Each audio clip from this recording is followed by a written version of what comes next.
Hey everybody, how's it going? Welcome to Just saying hi to the chat. excellent. Welcome to another episode of Fantastic Comics Presents number 34. This is a comic book talk show about a guy like me who's talking to friends like her about comics. And I own a comic book store. And if you want to know what it's like for a guy that runs a comic store that's a complete idiot, you've come to the right place. That's the gimmick here. We're gonna talk comics. I'm gonna show some pictures. We're gonna talk about some stuff that happened in the week. We're gonna talk to the chat, and we're gonna talk to Bruja. Bruja, how's it going? Pretty good. It's been a long week sitting here in this smoke and just waiting for it to clear up. And I don't know about you, but it has been making me so tired, and it is gross outside. I don't want to do anything right now. Yeah, it's I mean, I actually everything sucks right now. It really does. Like, bro, I've had such a day today already. So, like, what's been going on with you? Well, I opened the store today, and we had new comics because today is Tuesday, and DC Comics, when they come in when they're supposed to, come in.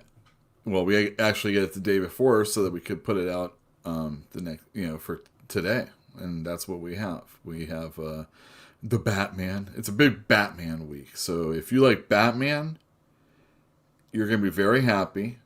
If you like variant covers, you're going to be very, very happy. You're going to be variant happy. Saw that on the Instagram. Yeah, I'll be. Why don't I? Well, really quickly, let's bring in 101 Drawmations. So, hello, how are you? Oh, was that Bart? Oh, I'm sure. Oh, yeah, or Bort probably Bort. is the name. Yeah. I've been watching Simpsons lately too. Great show.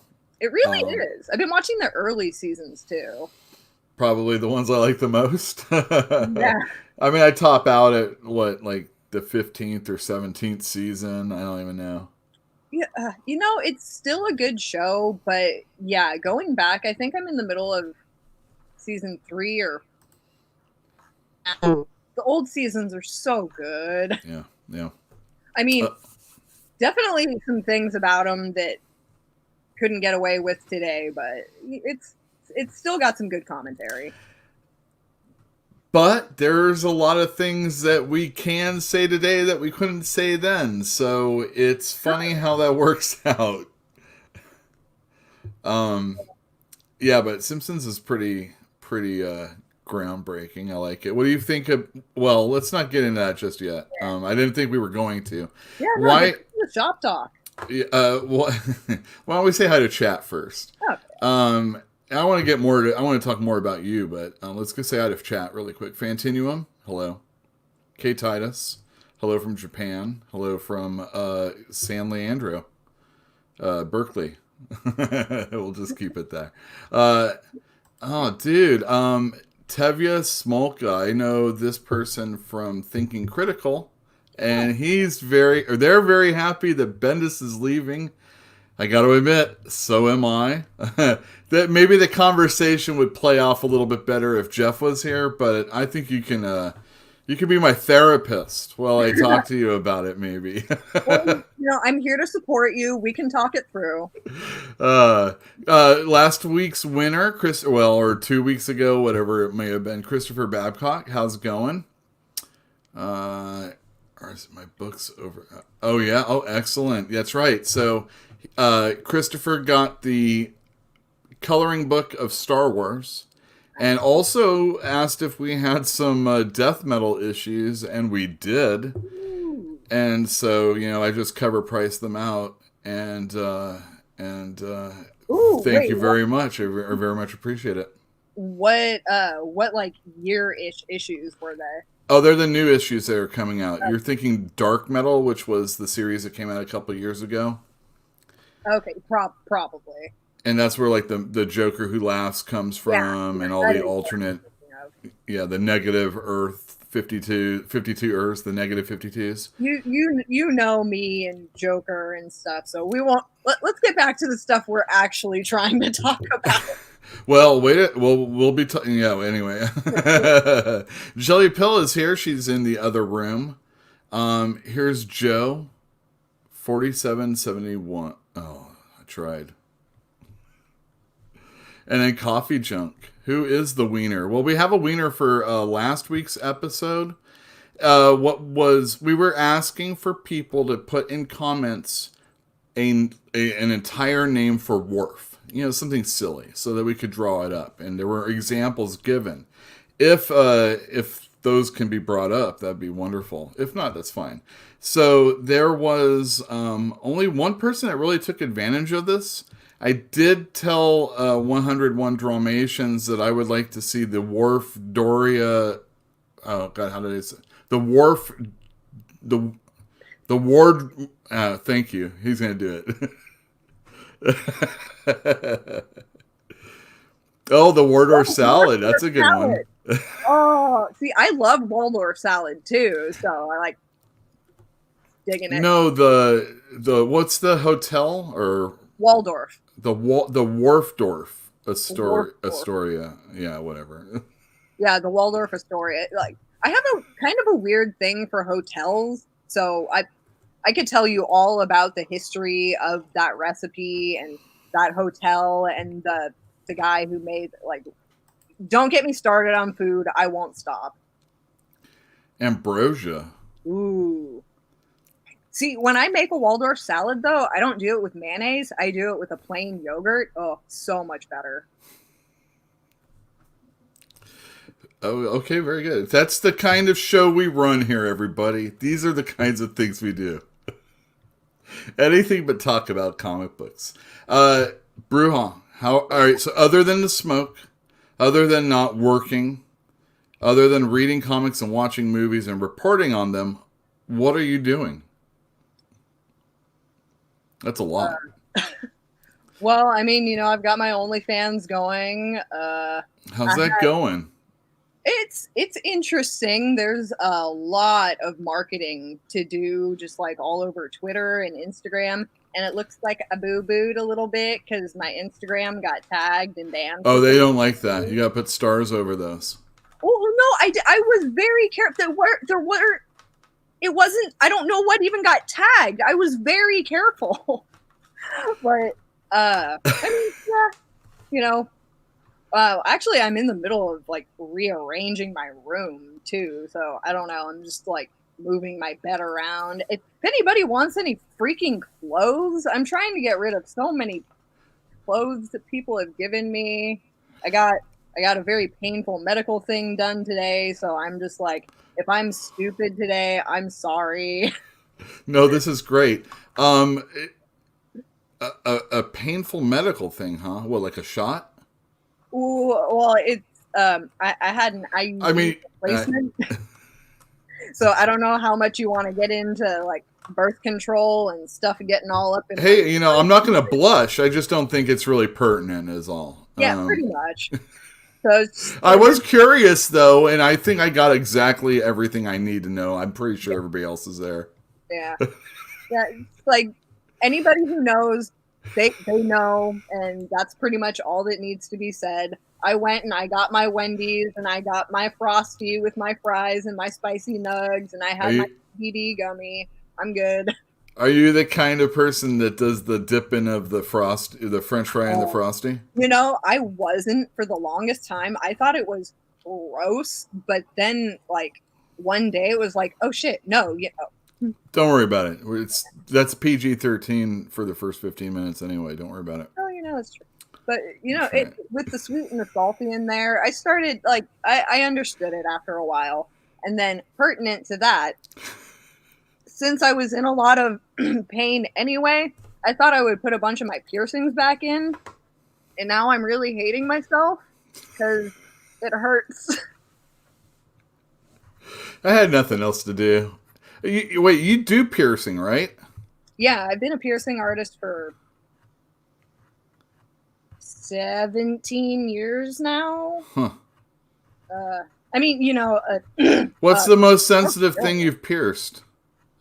I Professional term. I've definitely done nipples, so Uh huh. that generally that and nose hurts a lot more than you think it would because that cartilage is sensitive in such a way that anything in there causes a sneeze response. So right when you get the puncture in there, it's like you get punched in the nose, your eyes stream, and then you sneeze. So it's just I have had over 200 different piercings, and out of all of them, my nose is still the one that I'm like, I do not want to have to do that one again. That one sucks. I hate getting that pierced. Really?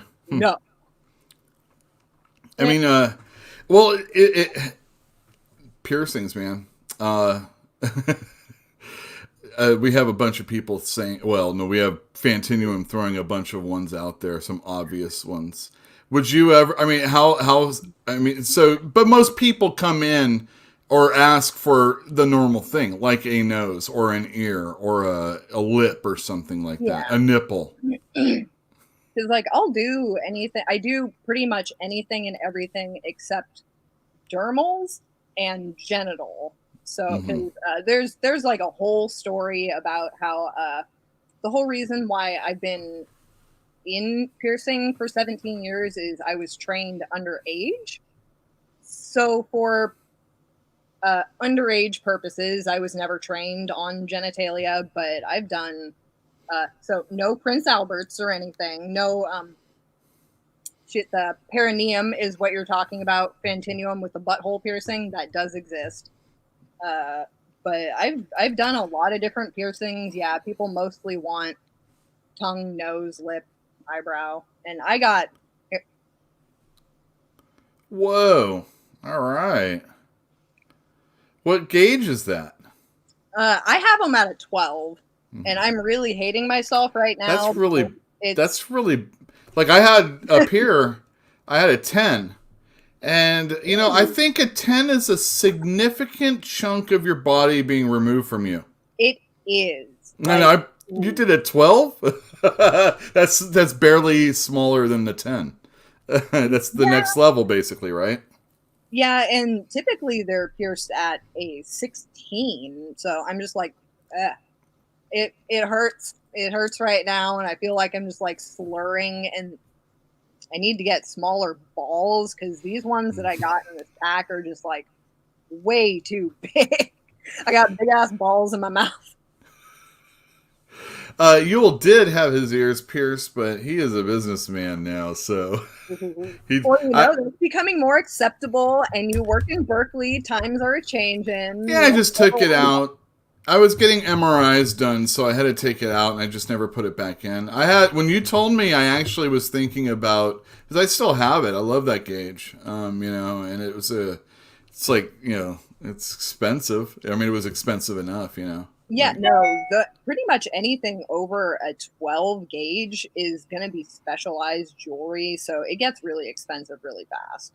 yeah, Especially did you have an industrial or was it just a ring? just a ring. Just a ring. Yeah, those I had 12 in my lip too, and that piece was like $25. Yeah, I think it was like I got it in West Hollywood. I went to the piercing place over there. I forget what it's called. It's a big deal, I guess. My buddy took me there, and I was like, all right, I'll do it. 10. It was a lady, and she made me feel like less a man if I didn't get a 10. So that's pretty much what it was. I've spent a lot of time shopping and just looking down at the tattoo shops on the Sunset Strip and Rodeo and all that shit.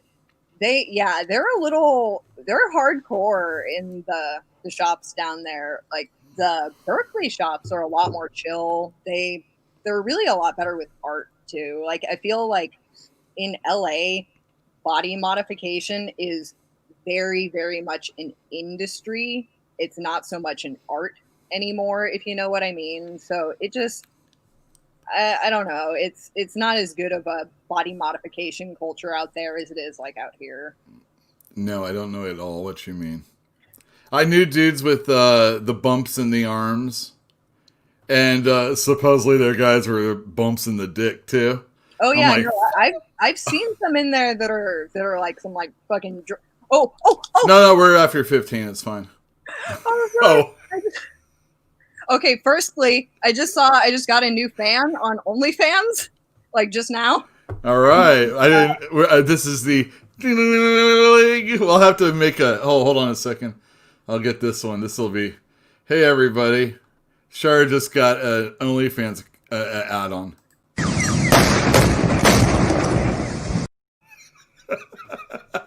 It's the only thing I've got. No, that's pretty. It's just funny that you point out the dick thermals because I totally today just got a new Bad Dragon toy. Have you ever heard of the Bad Dragon? All right. Yeah, yes, I have. We'll have to take this over to the other channel someday. Yeah. I haven't even opened it yet. I'm scared. That should you should really tease that for the views. I mean, for sure. You should really do a big try and this is a subscription drive situation, and really wait for it. Like preview things on my Twitter previews. Yeah, you just have to have it. Just the unboxing is enough. I think you really don't have to do anything else. Really, I mean, this is we got to make some money off of this. I'm gonna be come on. I'm the promoter. I'm Don King here. I'm saying you don't give the fans what they want in this situation until they're all there. You know what I mean? Oh yeah. No, I've got to send you one. I have this video editor. No, not like that. Not. All right, so I have to cut you off right here. I want to let you know that I totally support your endeavor, and I have no problem with OnlyFans account. But I want to let you know I've been in situations where I've been where friends are, and then all of a sudden they're taking their tops off and everything. I've been in a situation, in a comic book situation, where my boss took his, totally naked. And there's a kind of vision that you have so that you see everything but nothing. Jill wonders why I don't see wrestlers' packages when I'm watching wrestling all the time. She's like, you don't see that? You don't see that? It's right there. Jill, no, I never have seen a dude's package at all in wrestling ever. Exactly. I've never seen it. So just to let you know, like I said, I fully support it. Have at, man. I'm totally willing to talk about it. It's just I will not be there. Okay, yeah. No, let me rephrase this.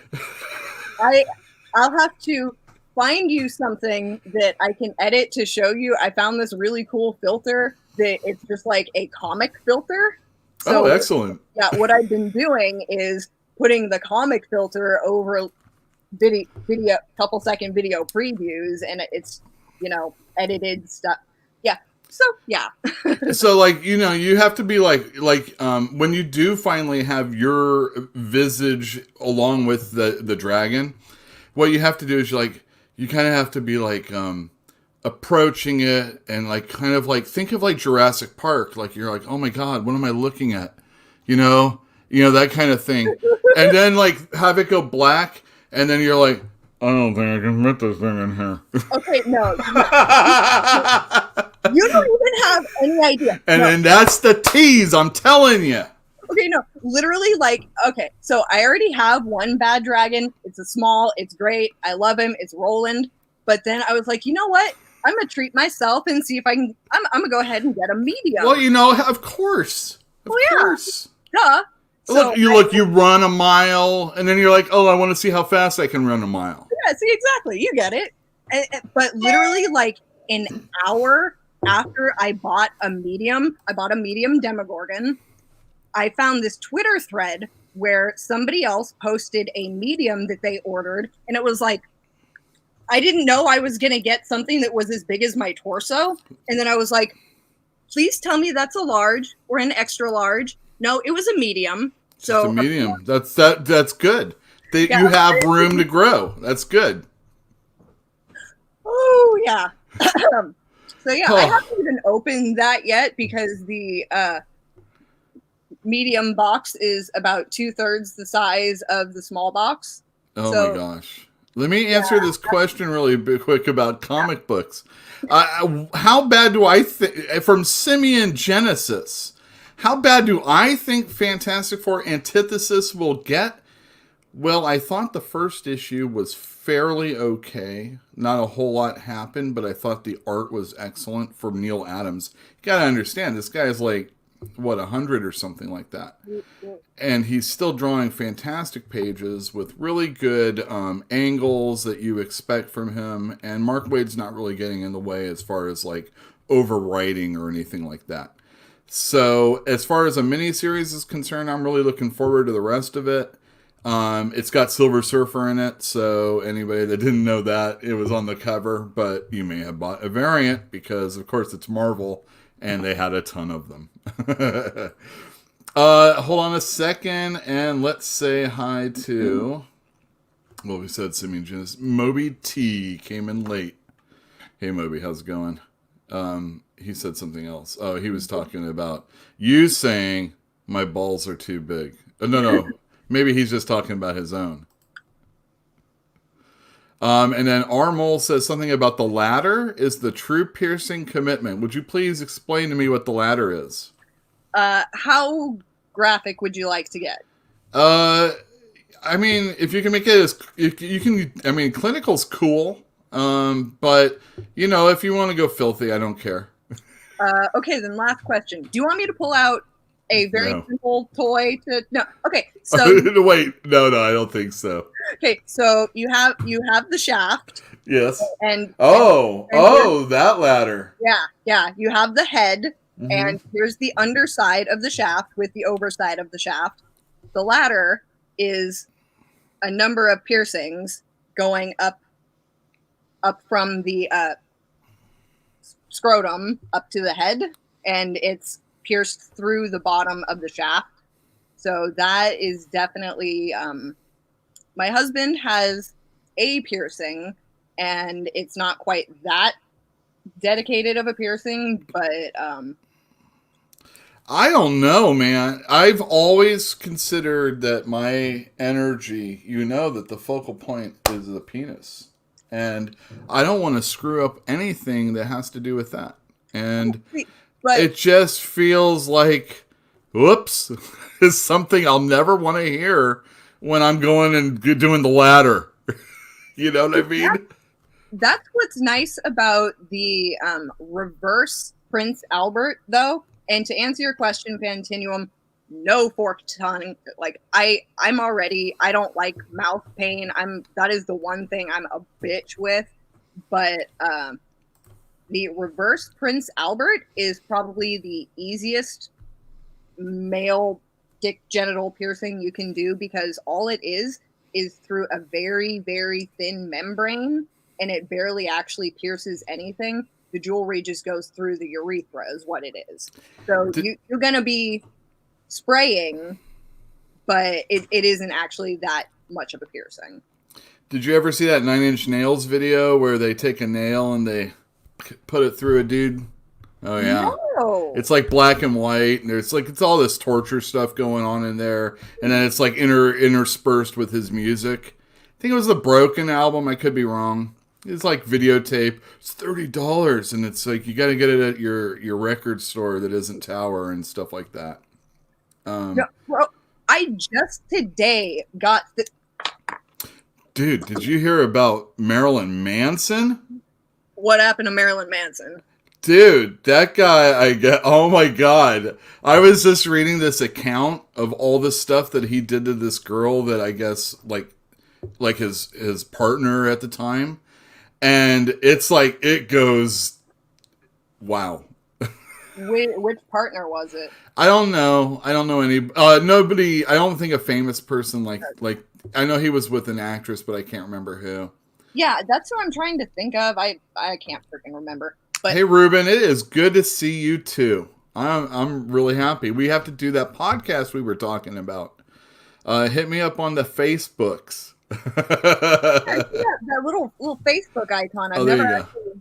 Rose yeah. McGowan. Oh, that makes sense. But that wasn't the woman that was complaining. Rose McGowan already is complaining. I think she would have said something by now about Marilyn Manson. Yes, that's right. I paid $30 for this. Just got this today. What is that? It's my favorite band. Oh, it's let me make Opeth, you. Let me and make it's a Blu-ray and DVD of their live concert at the Red Rock Arena in Colorado. That natural rock formation. See, there's the. Oh, that's nice. Right. When was this taken? Pre-COVID? Oh yeah, it was like I think it was like 2014. I have been waiting for this thing to come. I almost had to import an actual DVD, but then I didn't notice that this was also the Blu-ray because it just looks like a CD. But they are my absolute favorite band, so I'm like. What kind of music? Death metal, like progressive melodic death metal. You can tell it's progressive just by the cover art, huh? Oh yeah, and this, progressive death metal. So that means, whoa, that's their logo. This is not part of the OnlyFans account, although it is part of the OnlyFans account. Oh. Well, everything's covered.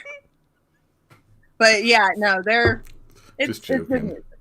I mean, if you like the screaming / also melodic not everybody can do like the growling vocals, but if you can do that, they're just the best. I'll never shut up about them if you get me started. All right, and it's Opeth. Opeth. Opeth. Yes. Look them up. It's so good. And so it's a lot of. You don't like. Oh, it is. Okay. Okay. Maybe I can do them. How you do that? It's hard, man. For years, I grew up in a metal family, so for years I have been trying to do that kind of thing, but it's just so hard to do it. All right. Evan Rachel Wood is the name of the person I'm trying to recount who was with Marilyn Manson. She's the one that's coming out with a bunch of it's like a lot of manipulation, and I'll do this to myself if you don't, and then you come back, and then there's tying up, and there'd be like an aspect of my assholeness would say, well, you keep doing it, but I understand, it's, well, I mean, it's one of those things. I don't know why I keep biting my nails. I can't stop that. And now I'm trying to ask someone why they can't stop being tortured. Obviously that's ridiculous. But at the same time, it's like, whoa, you've been out, and then he threatens himself, and then you're back, and then you're right back in that whole cycle again. And it's like, whoa, that is tough. And it sounds pretty bad. There seems to be a really toxic circle in that social group, because the Rose McGowan, and she is attached to freaking Asia Argento, and there's all of that controversy, and then that ties into Anthony Bourdain. And, Holy cow, that is like messed up, all that stuff. I can't believe we're talking about this. This is awesome. and do you want to hear a little Opeth? No, because I don't want to get struck. Oh yeah, no, you're right. Yeah, no, everybody just look it up. Look, Opeth. Go to your Insta or your Spotify account or YouTube after this, of course. Yeah, no, stay here. We got plenty of good stuff to talk about. Still. If you have like Opeth's number, you're part of their fan club, and you can get like a release of like 30 seconds. I'd be happy to use it. But I know Hudson, the guy coming up, backing me up with Broken. We're gonna get his work, right, Brian? We're gonna get you to do something. Oh, all right. So comic books, everybody. Let's see. Hold on. I wanna share. I don't want to share that. Okay, so first things first. I just want you to... Oh, wait, not that. Yeah, why not? I'm going to share screen. No sound. And I want everybody to know that on Talkin' Balls, which is one of the channels that I promote on this show, I just did a Ring of Honor wrestling report. And I put this whole thing together. This opening bumper. No. And hey, that's me down the bottom. And I hang out with these two dudes and we talk wrestling on Thursdays. But I did this Ring of Honor report all by myself. And I was, oh boy, just a few moments before this show, I wasn't sure if I was going to be going on by myself or not. And that's one of the few hurdles that I've actually not actually been able to do on my own. And this is one of those first moments. And this is actually going to lead into our Patreon account. Hey, there's me. And I'm talking about Ring of Honor, like I said. Here, I can fast forward. Do you know that if you fast forward on YouTube, what you do is you press the L button. And if you want to push pause, you press the K button. And if you want to go backwards, you go J. Anyway, you don't have to fumble around, that kind of stuff. Anyway, I put a nice little video in. I got lucky and didn't get a copyright strike. Boogie will be upset if that would happen, and we don't want that. So there you go. That's me. That's something I want to promote. Go check the Ring of Honor report on the Talkin' Balls Network if you're interested. Look, 132 people have watched it. I got to admit, I'm one of them. On our Fantastic Comics page, there are some comic book covers that Fantinium is going to be interested in because he's going to be buying every single one of them because that's the kind of guy he is.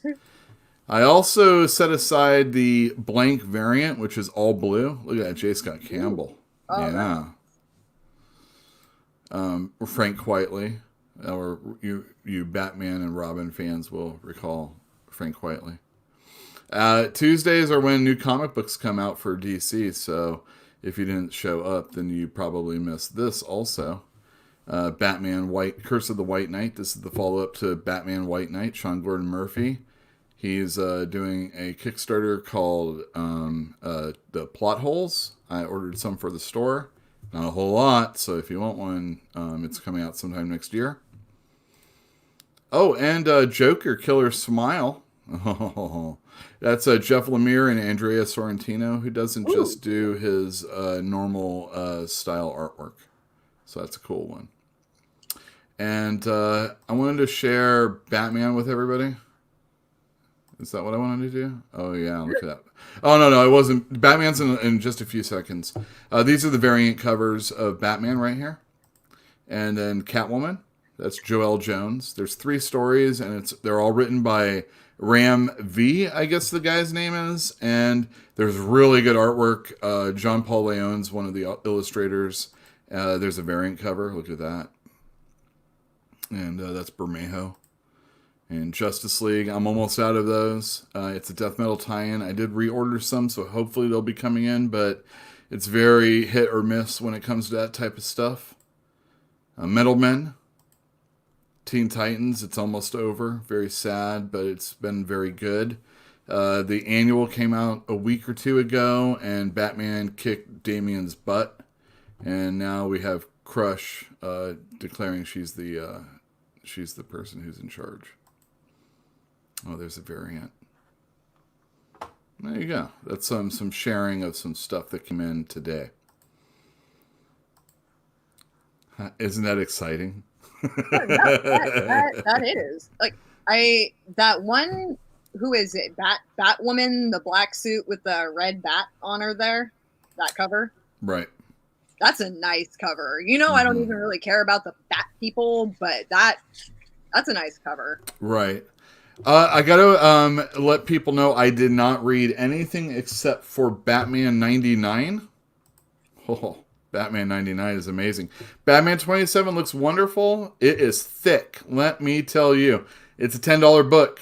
But this thing does not fit in a current bag or board like the other $9.99 books. Really? It really doesn't fit in a silver bag. It is Larry from Larry's Comics. I'm on him with Thinking Critical sometimes.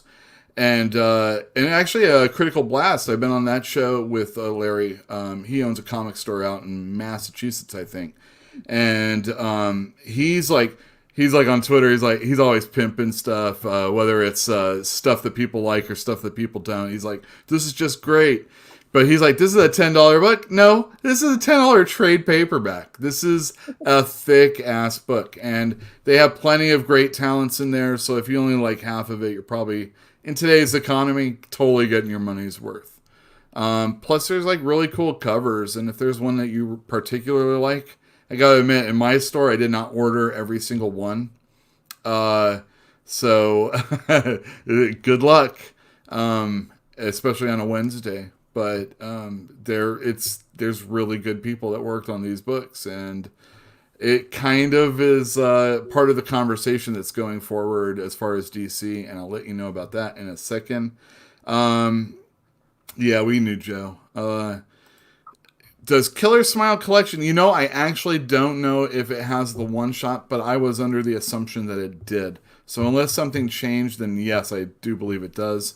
You can shoot me an email or Facebook it, and I'll be happy to send a response. Or, hey, everybody, why don't you look in the comments after this show, and I'll let you know tomorrow. Yeah, so there you go. Now, I don't know what that was in reference to. What number Batman is this that has so many variants? This is Detective Comics 1027. This is the anniversary, the 1000th issue since his entry into DC Batman.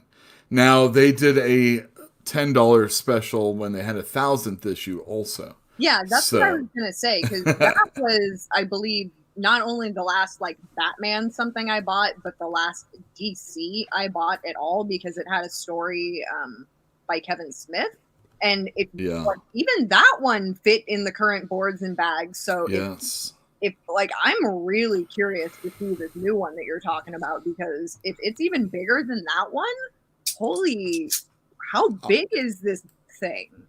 It is. Let me see if I have one. I do actually. I think I do. Oh, here it is. Okay, so let me take this one out. This is one I purchased. I purchased this knowing that I was going to want it. Look at the bag and how it's all kind of crumpled. Oh yeah. The board came up with the comic book. That's how thick it is. This is a cardstock cover that DC puts out. This is that Catwoman that I took a picture of. Yeah. This is the book I'm talking about, the Batman book. I'm going to put them side by side and see if you can see. Cardstock's thicker than regular, the Marvel pamphlets that they're putting out, Oh, yeah. Those are really... Look at this freaking book. That goes on your bookshelf. It does not go in a bag and board. Don't bother me wanting a Golden Age bag and board. I don't care. No, I do. I'm sorry. But this is an amazing book. Anybody that likes Batman should probably come in and get this. Even if you're even if you're lapsed, if you haven't read it in a while, it's going to have something that you're going to like, and it probably will be the cover. I think I'm out of the J. Scott Campbell ones, but I might have one left. I was going to say, what cover did you want? Did you get the one that you wanted? Well, I always get the cover I want if I want it. I will move heaven or earth to make it happen. It's not true. There have been like Marvel will do 1 in 500s. So let me show you. Let me show you me putting this back in the bag and board. This is the Silver Age bag and board. This is the comic book, and then this is it going in. And Oh, I mean, I've kind of beaten it down, but look at the way it bends.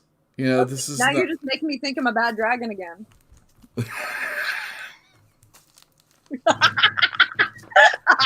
If I blush, it's because I just had some beer. Of course, of course. And I had 3 Red Bulls today, so if I do, that's what it is, obviously. Here, I'm going to show you the comic books I bought. I bought that one, that J. Scott Campbell one. And I had customers that came in today to get 1027, and they stressed about which ones they were going to get because they knew they couldn't get all the $10 ones Fantinuum.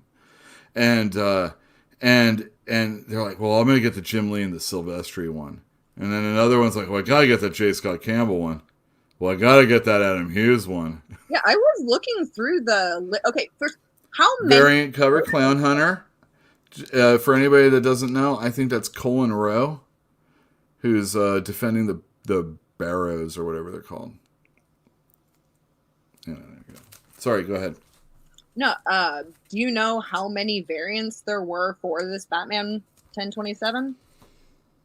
No, because I'm pretty sure that one of the these are all comics that I purchase. I mean, I really purchase them. And that's what I got so far. Tomorrow is the Diamond shipment, and I don't know exactly everything that's in it, but I'm going to share a couple things in a second. No. Wait, what was your question? My answer was no, but I can't remember what it was. If you knew how many variants that... Oh, yeah. So, comic stores will often have a possibility of getting an artist to do one of them. So those kind of count. And then, like, if you're looking at your CLZ app, it will count. And CLZ, for those of you at home, is an app I have for my phone, and I can record all the comics that I have. And believe it or not, most of these are. Yeah. What was that? I have the same app. It's good. Yeah, it's a good app. I recommend it. But then there's also artists like, let's say, Rob Liefeld gets his hooks in this one, or J. Scott Campbell might have a different cover that he does, or Kevin McGuire maybe wasn't asked to do this, but was available to do something for his website. So there are other variants that are going to be out there, and I'm just not exactly sure how many. But they usually do these by decades, so 8 plus 2 maybe, so 10. $10 books Fantinuum. Ooh, that's what I was actually wondering, was how much is Fantinuum putting down on this one Well, book? he's got a crazy he's got a thing going. I also have a blank variant, so if Fantinuum is interested in that, I'll set that aside for him also. It is all blue, nothing else. But if you go to a convention and there's actually people there because they're not scared of dying, you might be able to get somebody to sketch on that. Otherwise, it's just the stores. I'm sure somebody will buy it. That's me drinking. I have my little... I'm like... All right, let me get this thing ready for us. I'm going to show us some comic books that... Well, actually, all right, so we don't have to do this like a real review. You know, I always kind of fret about all the things I have to say. But what I will do is this. I'll share screen, and then we'll go in here, and I'm going to show you some Batman. And this is written by James Tynion IV. He's been linked with Scott Snyder for a long time. If there was, like, when the New 52 was going on and Scott Snyder was writing the book, there might be another Batman book. And there were, like, two guys, Higgins and Tynion, or Tynion. I don't know how to say it. And this guy, like, did detective for a long time. And, well, I say a long time, for a lot of issues, I should say. And then he came on to Batman when Tom King was... when his time had ended, probably a little abruptly, kind of like Bendis. Here we have some really beautiful artwork. I gotta say that maybe partially the coloring and the illustrations are some of the things I like the most. It is nice. It is, isn't it? Yeah, and those are some of my absolute favorite colors too. So that is just ooh. Yeah. So what's been going on is that the Wayne fortune has been stolen by the Joker over a bunch of issues. All of his safe houses have been taken over by the Joker, and Bruce Wayne and Batman are poisoned by Punchline, a new villain who's hanging out with the Joker, and the Joker is ruling everything. And if you can accept a world where that happens, that Superman lives in, then this is the greatest story I probably have ever read in the pages of Batman ever. I don't think that's, yeah, I mean, for me personally, this is like the most fun I've had reading Batman and a long story, other than maybe the Grant Morrison books, and some of those could be a little tedious. I mean, So, looking at like the way the action is drawn in this has such a lively like vision to it. This art is freaking fantastic. yeah, I was talking to a guy who works with artists, and I was wondering if this wasn't just all computer simulated. Mm, And we kind of think it was. Definitely the coloring. And we look at yeah. those like flares or saturations, but they work so perfectly with what's going on. This is a disco car. This isn't just doing it because it's supposed to be done. And I really like it. Tomu Murray is the colorist, and Jorge Jimenez is the artist. And everybody, this is what the beauty of a comic book. Everybody is working in concert with each other. We have a writer who's so one of the things I hate about comic books is when they do the dialogue within the caption boxes, and it's some dude just talking to you, the reader. But what we have here is the Joker talking to the driver.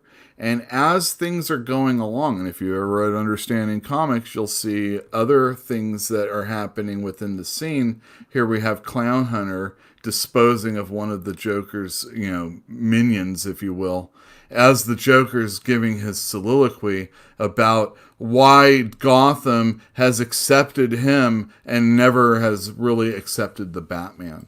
And it's just, look at this. All of this stuff that's going on in the city, and the Joker's face is Yeah, just abstractly, it's just, this is so great. it's an artfully done book. And I got to let people know, if you don't like superhero books, this isn't for you.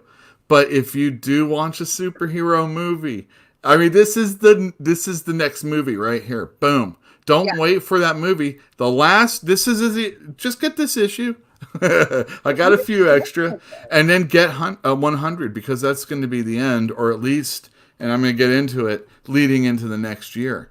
And there's some really fantastic stuff going on here, and it's really that Javier. What's his name again? I'm sorry, I can't remember. Jorge Jimenez. This guy is really fantastic, and here's some really nice stuff I here. read some other stuff with him. I'm just trying to think of what it was. He did Justice League, and one of the things he did was this story. So Scott Snyder's Justice League kind of got dragged down a bunch, and there's a lot of reasons for that. But there was this one storyline where there was this fifth dimension, and the Justice League got trapped over there, and Superman was stuck in this hole with no light, and he couldn't get any solar energy, and he couldn't get strong, and he kept using his lessons of life to beat the situation that he was in. And as I guess really and we're going to get into it when we talk about Bendis, but this was supposedly all Jorge Jimenez that helped that story along. And here we have a very nice sort of Capullo-esque Batman. Here we have it feels almost like Chaykin or maybe Klaus Janson. And this is all the same artist working. He has very funny moments here where Batman's barking orders. Harley's not happy. She calls Robin Duck Boy. Look at that face. Wrong picture. I was supposed to crop that. You're not supposed to see my shoes. Oh, you shouldn't have even. I wouldn't have even noticed that.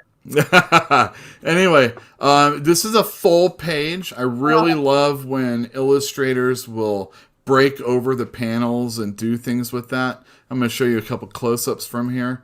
We have this guy shooting a bazooka. I'm assuming Batman's batarang is heat censored or something. Look at the flare. I mean, I don't really know coloring. My buddy Howard would be like telling me what everything was wrong about this or why it's like cheap and why I'm like, just a puppet for enjoying it. But pretty. it's freaking awesome is what it is, I would say. I don't care about the bats, but even just this art is making me want to read at least this issue. Oh yeah, and he's been doing the whole story, which is kind of a big thing. When an artist illustrates the entire story, there is a cohesion. And sometimes when it's an artist that you don't even really like, you respect it a whole lot more than someone coming in and interrupting. you Yeah. know. The Joker had said if you kill a bat, you get $1 million.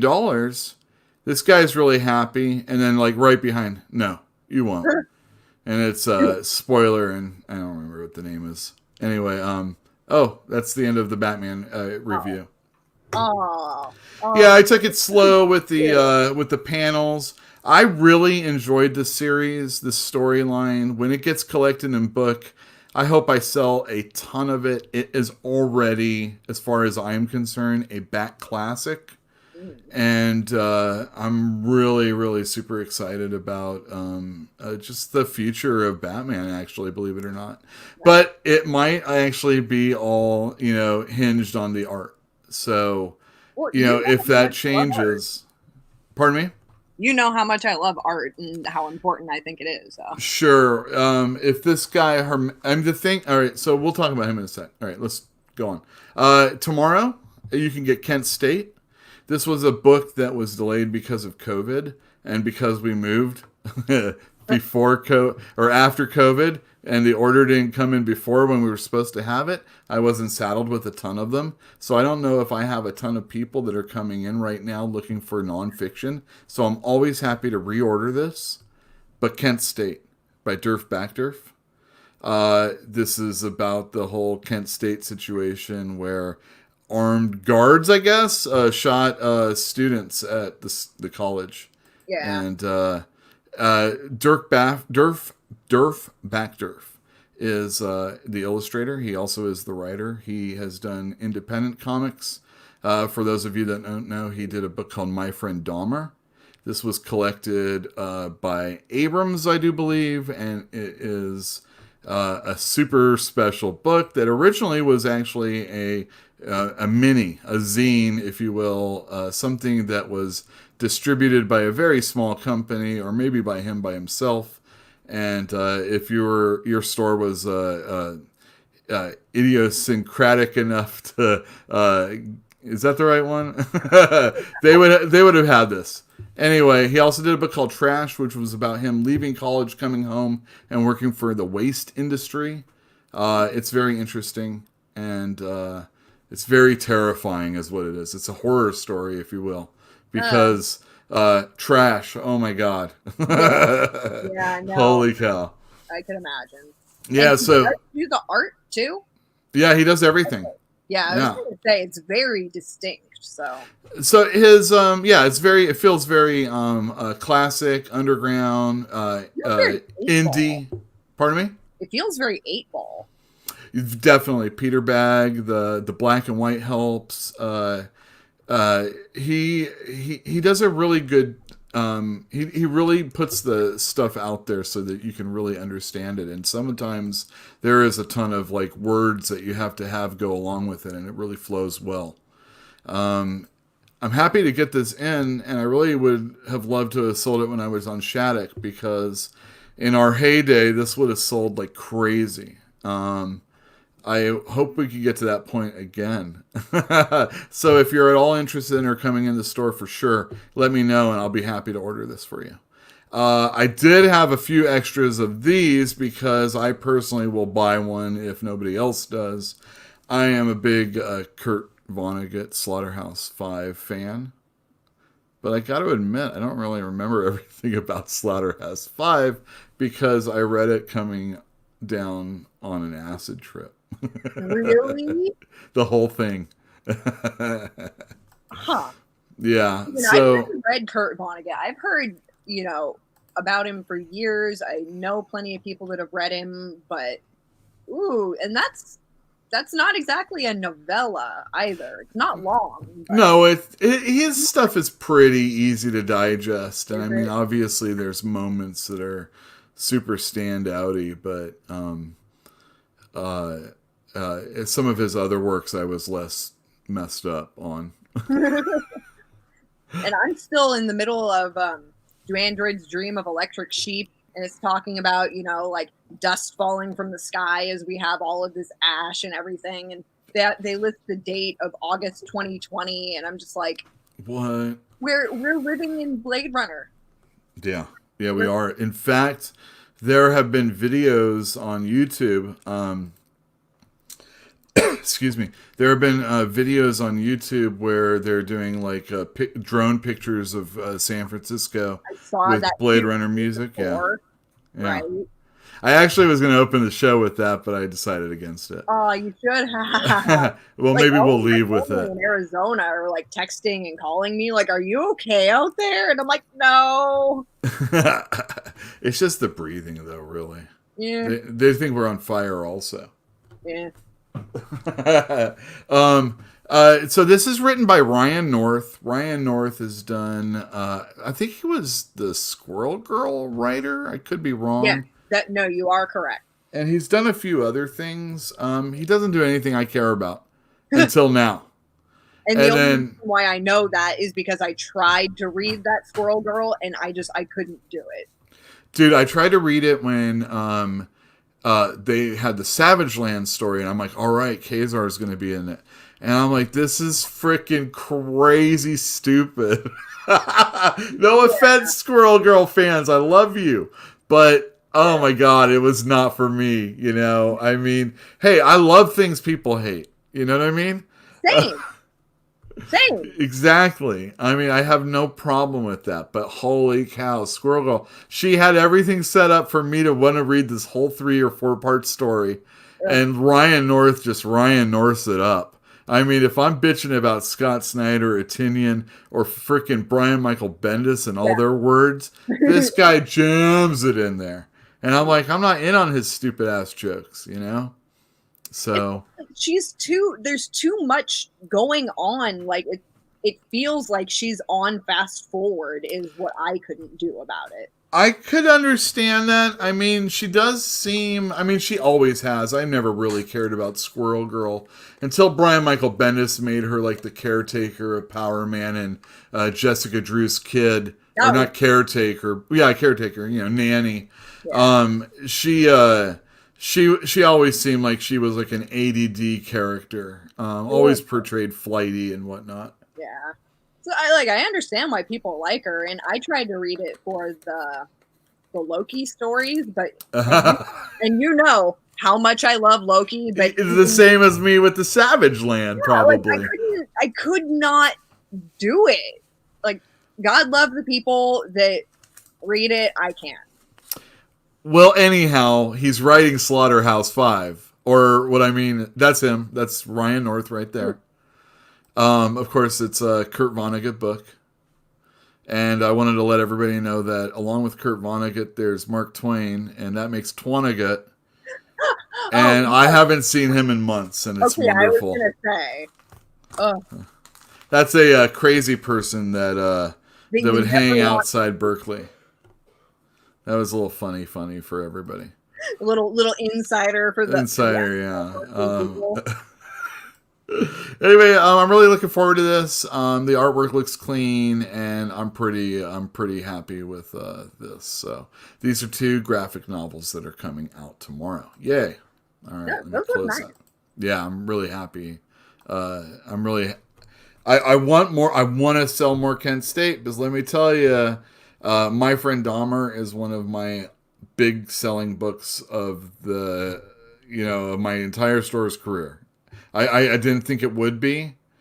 And it kind of like it looks good. I'm a big Peter Bagg fan, but I'm not selling a lot of hate these days. But nonfiction books do really well, or used to do really well for me. And I have a lot of the same customer base, but because of my shape of store and the fact that not everything is like arrayed on the internet, and I haven't driven everybody there. I haven't driven everybody here, but hopefully that will happen someday soon. This is for my customers. This is for all of you out there. If you're here after the fact, please say something down in the comments about any of these books. You should definitely go check them out at your local comic store if you're able to, or buy them online. And if nobody is receptive to you in another state, I'll take care of you. Just email us. It's contact@fantasticcomics.net. I think I have that somewhere, but I'll put this one up anyway. And if you don't know what Kent State is, it is actually a pretty cool piece of history. So, like, having that as a graphic novel is a really cool way to have that kind of difficult history portrayed for you. Well, and you would think that, like, right now, that's exactly the type of book. It's so funny that, and I say funny because, funny doesn't always mean ha-ha, Yeah, Same thing with awesome. Awesome. And you know what? While I'm at it, a like on Twitter is not necessarily something that I like. Yeah, it's just something I'm bookmarking. Oh, yeah, right? Exactly. So not all likes are endorsements. Not all, I don't remember what the other ones were.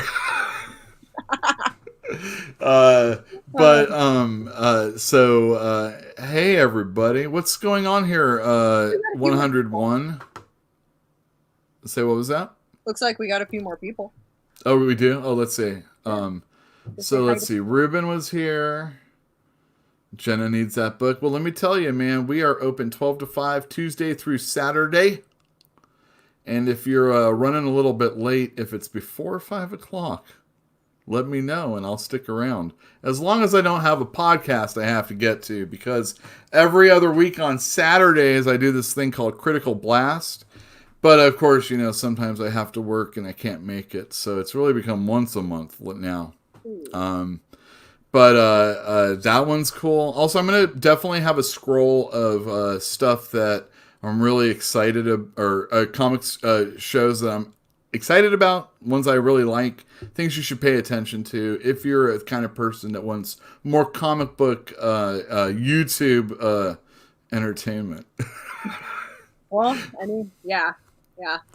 Well, for me, YouTube is my television because I'm a lot of times cutting videos here, or I'm reading a book for like one of my other shows that I'm doing, or reading a comic for this one, or maybe for a review I'm going to hopefully get around to. And now that I'm doing that Ring of Honor thing, at least as far as this thing called the Pure Championship is concerned, I'm at the desk a lot, and I really have to pay. I have to buy a real chair is what I have to do. What, do you still have like a fold out? No, this is wooden. Oh, bro, you're back. No, I'm keeping my core. Unless I'm doing this, then I'm really not. Yeah. But if I'm like this, if you can see my letters, everybody in the comments, let me know if you don't see my letters. It's like, yo, come on. I'm leaning into the microphone. It's for effect. I went to Catholic school too. They did do the straighten your back thing. Straighten your back. Yeah. Oh, Tracy Irvin's here. I hate Squirrel Girl. I don't care. Tracy Irvin's a customer. Good to see you. Let's see who else we have. Oh, well, Simeon Genesis says, do you have a run of the Batman? I do not have an entire run, but I did find a new 98, and I think I did find a new 96, and one's a variant of each, I do believe. So come in if you're able to. Batman was really good to me. Can't wait to Sue 100 issue. I agree. Bam! Oh man, 100, and then so that would be the end, and then 101 is going to have Grifter in it. I'm I'm kind of a Wildcats mark, so I'm pretty excited for that. And let me see who else is here. We have Fanboy Cantina. Hello. I want to let everybody know we are over 700 subscribers. I think it was 709. Nice. As long as we don't lose anybody over the course of this one, welcome. After the fact, if you're not here live, if you're not a subscriber, go on over to YouTube, subscribe, hit the bell for notifications, hit the like button if you do. We're going to talk about Brian Michael Bendis leaving Superman in just a second. I don't know how much Bruhan knows about that, but I'm super happy. Yeah, I saw that he was leaving, and I immediately thought of you. I was like, "Oh, you must be so stoked right now." Yeah, I was. G.I. Joe has been delayed. Rob Liefeld was on Twitter today and said it's going to be like, I think it's at the beginning of next month. It had something to do with printing. What kind of shenanigans are going on here? All I do is shenanigans, let me tell you. Do you not see the Loki bear here? Obviously, this is Yeah. nothing but chaos. Yeah, we just talk about we talk about comic books from a local Berkeley comic book store owner's perspective with Bruja, who shops at the store sometimes, but of course we have a COVID situation and nobody wants to drive on public transit if they can help it. Especially Bart. Like, oh, and I think Bart got closed down or something also recently. There was some computer the other thing. day there was some kind of a like internal system malfunction, and it just wasn't open. It was trending over here on Twitter, and I looked into it, and I'm like, well, people are pissed. Well, yeah, because it's the Bay Area Rapid Transit. There are like hundreds of thousands to like God knows how many actual people that use that for work and travel and stuff. So that's a big speed bump to deal with. Yeah, as far as joining with the app, without the app, I believe that to be true. Are you on like an Apple device? I think that's where I have problems too. I can't type when I'm on my iPad. I just broke my nail and I can't type anymore. You just can't type anyway. Yeah, I know. All right, so Bendis. I don't think I did a banner for that. Oh, I did. Gonna do Comic Tonic, and if anybody needs a marker, this is our 34th episode. We do this weekly on Tuesdays at 8 o'clock. Thank you for joining us. Thank you for tuning in after the fact. If any of this is interesting to you, comment about it down below. If anything is something that you're interested in having a conversation about, you can follow us on Instagram, Facebook. It's all Fantastic Comics. Just guess where it is. We're probably there. One of them I pay attention to more than others, Instagram, possibly Facebook, but that's because it's a whole, customer interaction thing. It's easier to just actually like have more marketing ability on Facebook because you can share more different kinds of material. Right, sure. I mean, Facebook, man, it really is for me. It's just like a different email system. Pretty much. Happy to have people, anybody that's watching on Facebook. Theoretically, good things can happen if I get more people on YouTube, though. If you need more me in your life, you can follow me in all those accounts I was telling you down in the bottom down below. Filthy Burger on Instagram is my favorite. The Yule Carter YouTube doesn't get a lot of stuff on it, and it can be really wacky, and it will be wacky. I am over 100 subscribers, and I'm thinking of a channel change name on that so that we could do anything. I will probably be taking down my comic reviews with Pochi food reviews down soon. So if you're interested in those or just want to make fun of me after the fact, you better clip them now, because they're not going to be there in the future. Well, I mean, they'll be, in the YouTube world. No, not you, not Poetry. What? Oh, I didn't read what Draws guy does. We need a TikTok accent I don't understand sarcasm. TikTok. Y'all Yeah, kill I'm not doing TikTok, dude. me. I refuse right now. I have hoard myself out aplenty for this store. I want everybody to know that. And I refuse to do a TikTok. You can't make me. But I'm going to be working. Well, actually, I've seen some TikToks where I'm like okay with it, but I'm not going to do it. I'm not doing it. I I can't refuse even to do figure it. it out. Oh, well, have you seen this thing called a shifty or something like that? Crafty. It's this circle. So if you're like on Twitter, I've seen it on Twitter. I don't know if it's on other things, but it's basically you in the center and your image, and it's like different circles going out. What are those called? Not concentric, but I, um, I know. anyway, it does. You know what I mean? It's Yeah. like think of a skee ball, no, not a spiral, but think of a skee ball. Yeah. And you're in the center. You're the $100 or the 500 or whatever it is, and you have all these friends outside, and it's like your circle of friends. And I've seen people do that, and then there's like a little something.com. It's like shifty or something.com. Go look on Twitter. Someone did it. Someone's doing it right now. You might have your picture in one of those circles. I do not. I So have any of my friends better start getting on it, or I'm going to be pissed soon. Because like I said, I've been whoring myself out for this. So get on it. you have been. No. So Um, Bendis, wait, what was that? Bendis. Oh, Bendis. Yeah.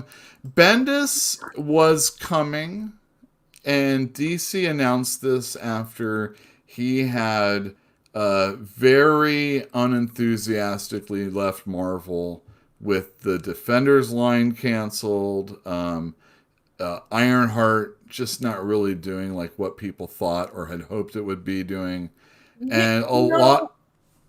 I read that. I read like 4 or 5 issues of that.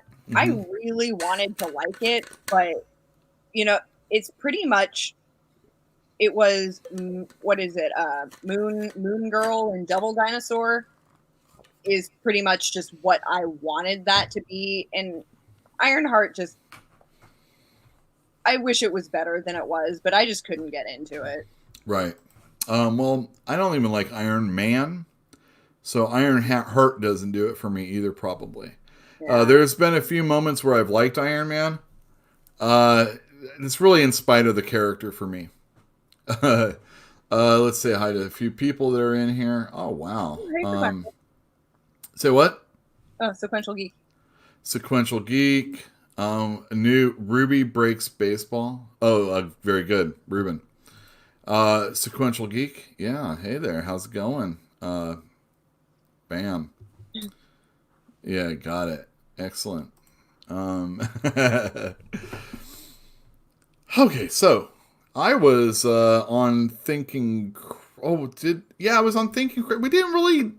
We talked a lot about Brian Michael Bendis on Superman, but Brian Michael Bendis on Superman is not anything I ever wanted to see.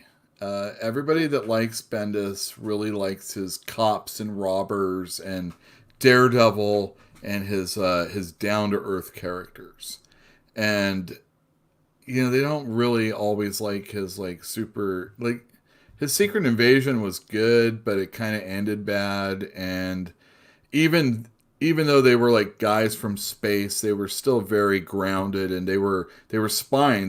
We thought that they were like Black Widow isn't Black Widow, it's a Skrull. Oh my god, that type of stuff, or Elektra, or whoever it was. And so it was kind of like a mystery, a spy thing. It wasn't exactly just like shooting people up in space battles and stuff like that. And that's where he really excels. Personally, I really enjoyed his early stuff when he did the Torso, which was about a killer in Cleveland after Elliot Ness left that whole Untouchables thing. He like moves back home, and then he has a serial killer situation. And Bendis does the art A lot of it is clips from like newspapers and put together. Still very good. He's a limited illustrator, so he worked with what he had, and he told a really good story. He also worked for Spawn, or Todd McFarlane for Spawn. He did Sam and Twitch, which are the detectives, and those were fantastic stories. A little hackneyed in the fact that all the answers were solved by searching for something on the internet. But other than that, the stories were really atmospheric and good. And he kind of came over to Marvel and he did the same thing. He did Daredevil and he shook up the Avengers and everybody was like, what? I hate this. I'm an old man. I can't stand it.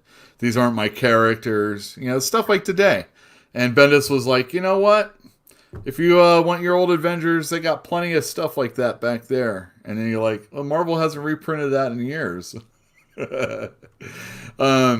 So like that was Bendis, he was a rock and roller. He was in control of everything. He had like hits like I said, Secret Invasion, House of M. He was instrumental even when he wasn't doing something like in Civil War. He had like all his other stuff he was doing that was still important.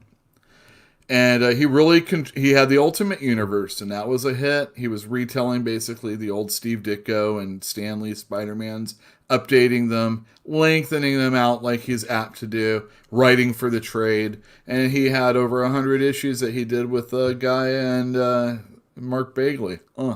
And what was that? No, those books are popular, though. Yeah. He was running the graphic novels. I think it was the Bendis trade paperback Spider-Man number 2 trade. Like, that one would get ordered a lot. Yeah, I think that's when the Green Goblin finally came out and started busting heads. I always wondered why it was that one. Yeah, well, everybody gets one. So the next one you have to get is 2, and that's the harder one to find sometimes. True. Hated his Avengers. Yeah, I can understand that. I would say which Avengers? He did New Avengers. He did Dark Avengers. Actually, I think he did Dark Avengers. That was really good. He also did Avengers, and then he did Avengers, and then he did Avengers. All sorts of different volumes. You know what I mean? I'm just joking. Yeah. No, I mean, it seems like he really likes jumping into stuff and just shaking stuff up is what his like deal is. Yeah, and that's pretty much what he did with Superman. He came in, he said, hey, by the way, the Krypton explosion that you know it for wasn't what happened. This one dude came and destroyed the Krypton. He's very hard about killing Kryptonians, and he's come back and he's found Kal-El and he's beaten Superman up. And all right, I'll accept that. That's fine. But the thing is that Superman, who, by the way, I want everybody to know, and I've told this on other shows, Superman is not the Superman of the New 52. The Batman, Flash, Green Lantern, and all those other characters that we know are. Okay? But the Superman who's married to Lois Lane and has a son named John is not the Superman that wore jeans in New 52 with Grant Morrison. Or when George Perez was writing it and he had the pop collar and wasn't wearing underwear.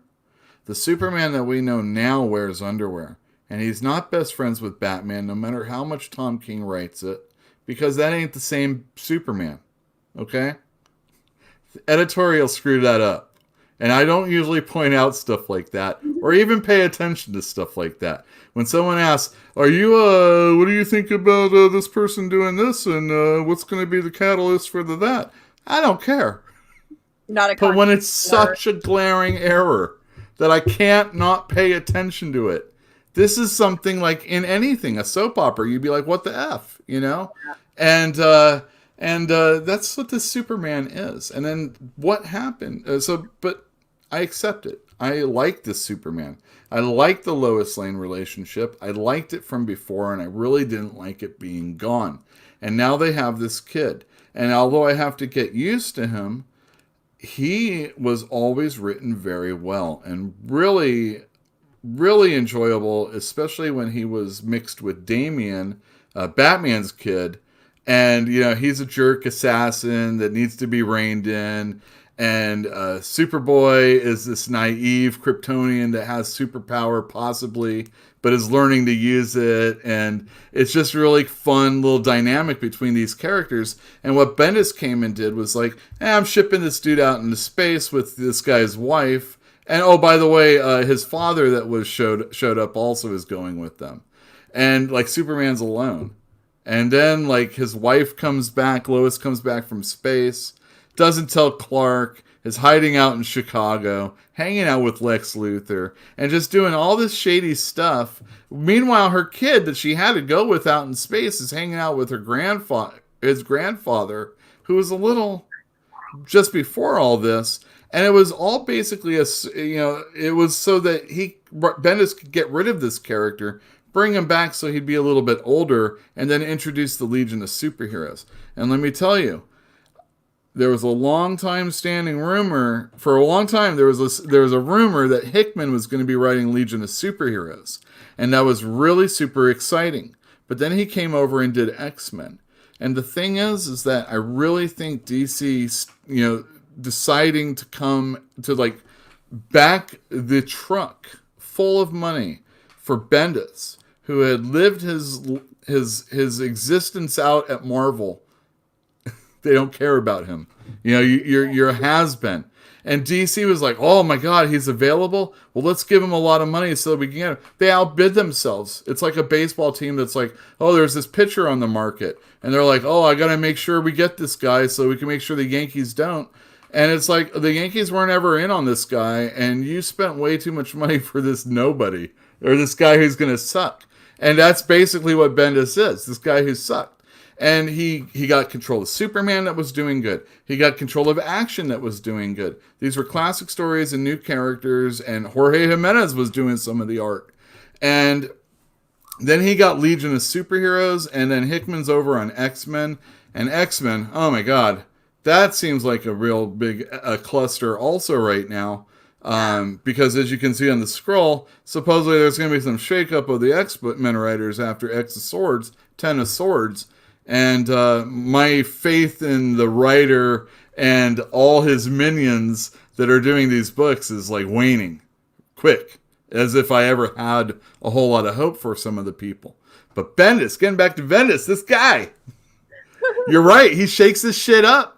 And he's like, I don't care, because I got to tell the story I got to tell. And I really think that it could have easily been a Batman story, and it really wouldn't have mattered, because it could have been any character, and he would have done the same thing. It's just, a little extra added, stuff. Oh, it's a guy who's Kryptonian. Oh, his planet blew up? Well, not that way. And it's like, wow, you really did something different. You really did something different. he even mimicked John Byrne, and I kind of like bagged on John Byrne on one of these shows that I was on, which is, kind of like, now people are starting to get to know me as I am in the comic store on air now. I'm starting to let it loose just a little bit. And I'm like, I can slam on John Byrne. He's not the saint that everybody wants him to be. He's not always the gold standard that everybody wants. And, he started the whole renumbering things. When DC was like backing up a truckload of, see if this sounds like anything. Byrne was done at Marvel. They were kind of like, you kind of outstayed your welcome. You kind of got, you left She-Hulk when Bobby Chase was upset with you, and you didn't like working with her. I think your time is done. And then DC is like, well, we're going to just back up a ton of money, a truckload, and we're going to give you Action Comics and Superman.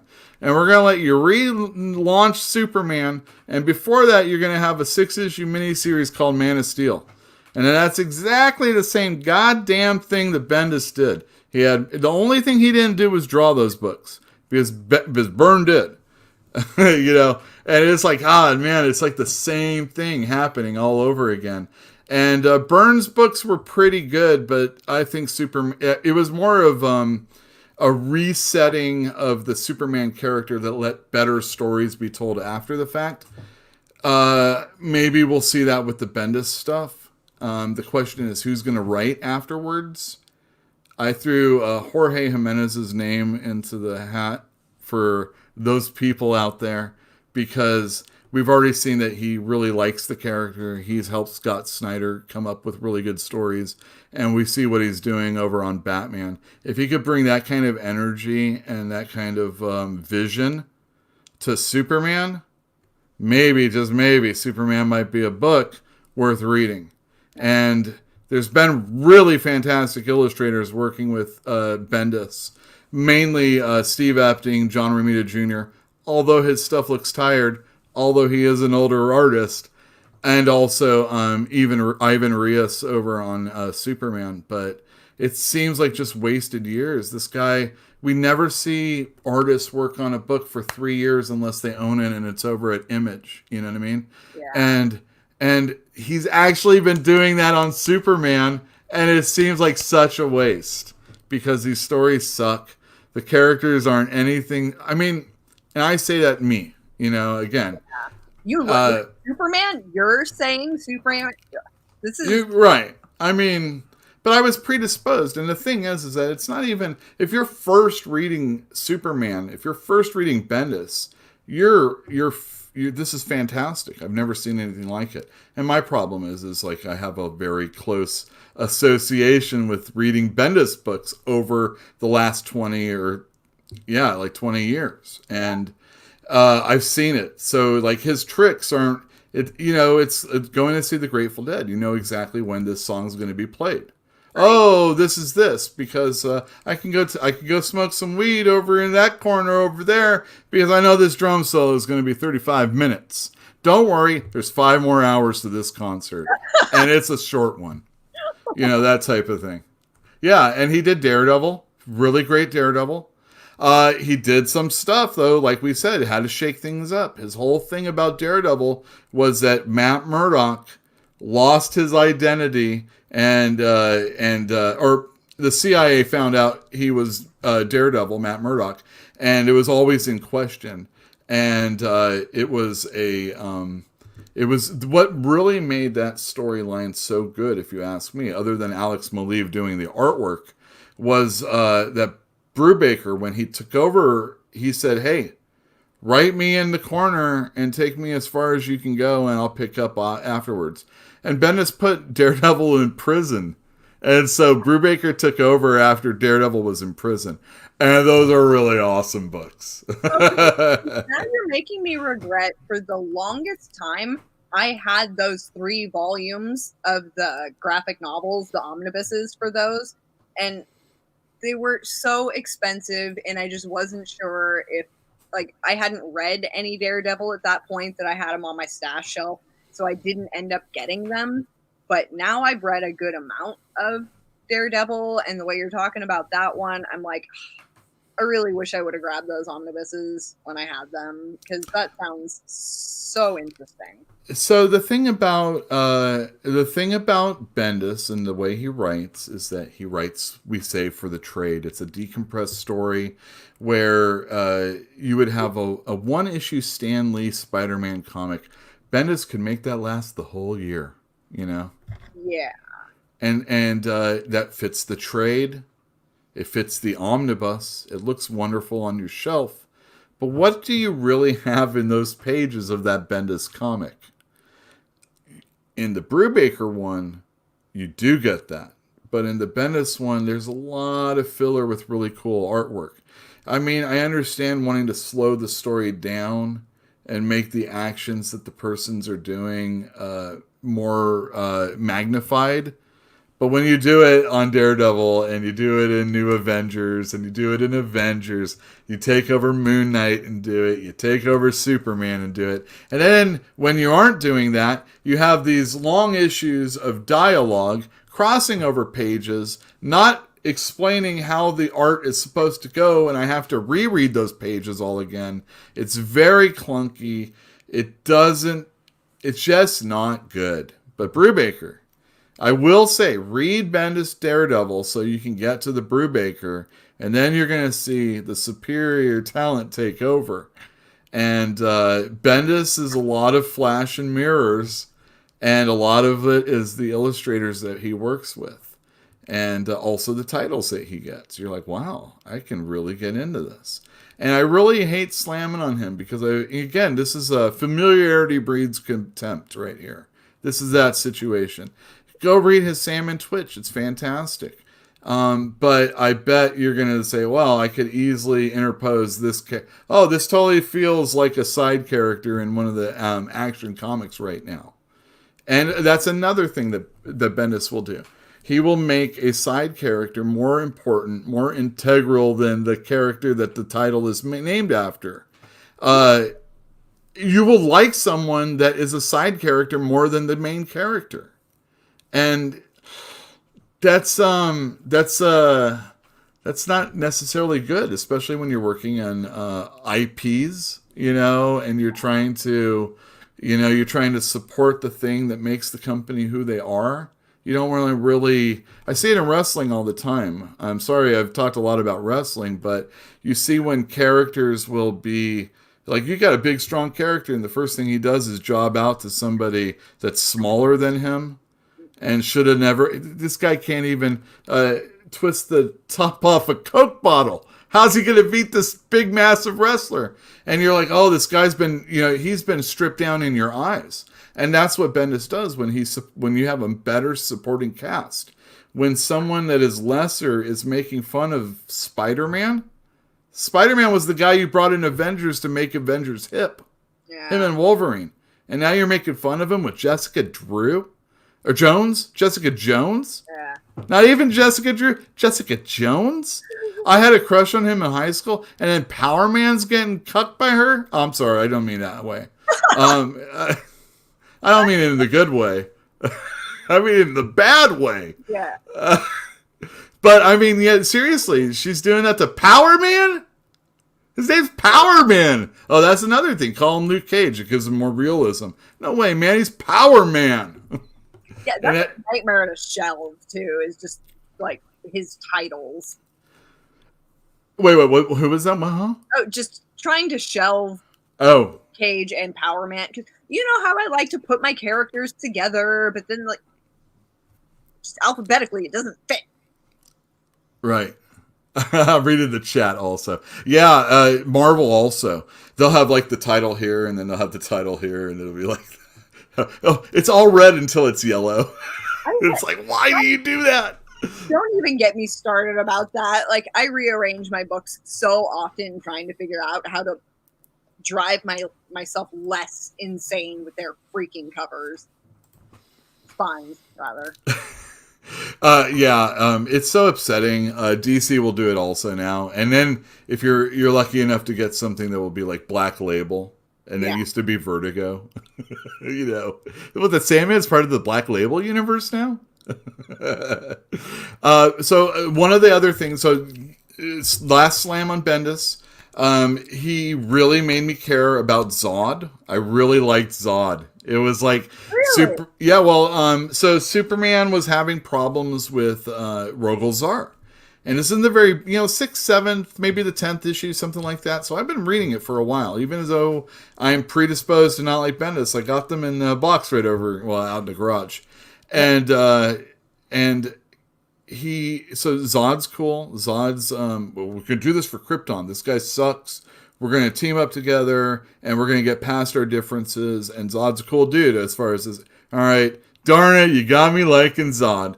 And then Superman at the end ditches Zod with Rogol Zar, who's like going to bear down on him.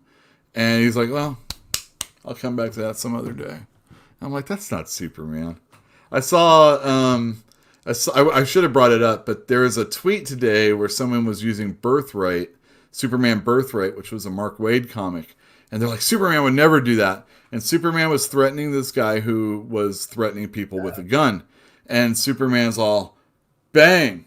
And then he super quick catches it. He's all, now you know what it feels like to be shot at. And I'm like, it's hardly the worst thing in the world. I mean, Superman is young and trying to figure out what he's doing. And, he's fighting fire with fire. So I'm not the biggest Mark Waid fan. And that's another thing. Mark Waid supposedly is coming back to DC. And I'm like, oh my God. But as long as Bendis is off a lot of titles, I'm okay. Fair enough. There are some titles I think he'd be fine with. You know, give him something like The Question, male or female, I don't care. Maybe both of them. That'd be kind of cool. I really think Batwoman would be excellent for him. He really likes to have a gay character when he's writing. I'm just gonna say it. He likes a gay character, and he likes writing women characters, strong women characters. And it would be like one of those, That woman. yeah, and it would be like street level, which is what he really excels at. And I think a Batwoman would be good. If I have to go all out there, because it looks like Grant Morrison's not going to be on Green Lantern or at DC after Green Lantern after the season's over. Believe it or not, I think Bendis might be good doing a sort of space procedural when it comes to the Green Lanterns. I think that might be cool. So, like, you know, there's some things I could see for Bendis, but the problem is that as long as he's there, he's getting a lot of money. And if the books that he's making don't sell, then the way DC's being run right now, he's not long for this world. And it looks like a lot of people are kind of getting the hint also because, you know, over the course of weeks, we've talked about how Scott Snyder is not going to be doing superhero stuff for DC in the future. He's going to be doing American Vampire. I call it AmVam in the store. If you're interested in the new mini-series or maxi series that's coming out, let me know. Raphael Albuquerque is doing the art, so it's the original team. But Scott Snyder's doing stuff over at Image. He's doing a Kickstarter with Tony Daniel. We've seen a few other guys. Matt Kent and Jeff Lemire are doing Kickstarters. There's a ton of Indiegogos from, you know, major creators and not major creators. Sean Gordon Murphy.